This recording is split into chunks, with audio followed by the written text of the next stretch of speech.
अस्सलाम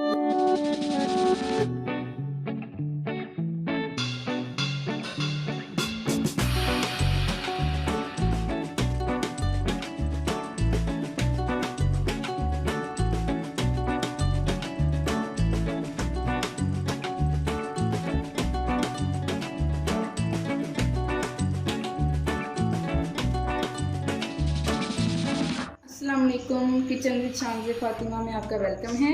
आज मैं आपके साथ शेयर करने जा रही हूँ आलू और दाल की टिक्की, जिसके लिए हमें चाहिए उबली हुई दाल, उबले हुए आलू जो मैंने पहले उबाल के रखे हुए हैं, प्याज, हरी मिर्च, लाल मिर्च, नमक, हल्दी, सूखा धनिया, हरा धनिया, थोड़ा सा चिकन जो मैंने उबाल के रखा हुआ है कि ताकि इसमें थोड़ा सा टेस्ट आ जाए, ये गरम मसाला और काली मिर्च।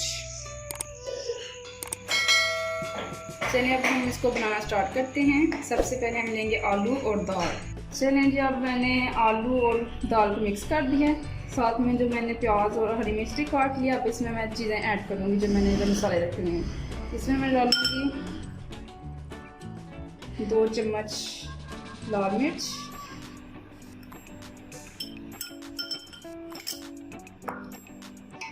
1 चम्मच नमक,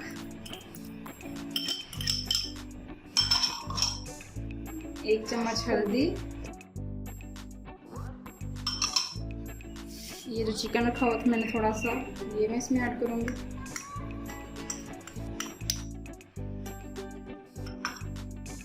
इसमें मैंने थोड़ा सा गरम मसाला और काली मिर्च रखी थी, 1 चम्मच, आधा चम्मच दोनों, ये मिलकर 1 चम्मच हो गया।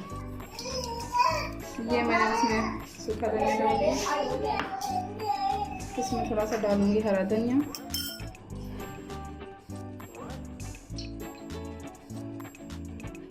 जो मैंने धो के रखा हुआ था। अब इसको हम मिक्स करेंगे।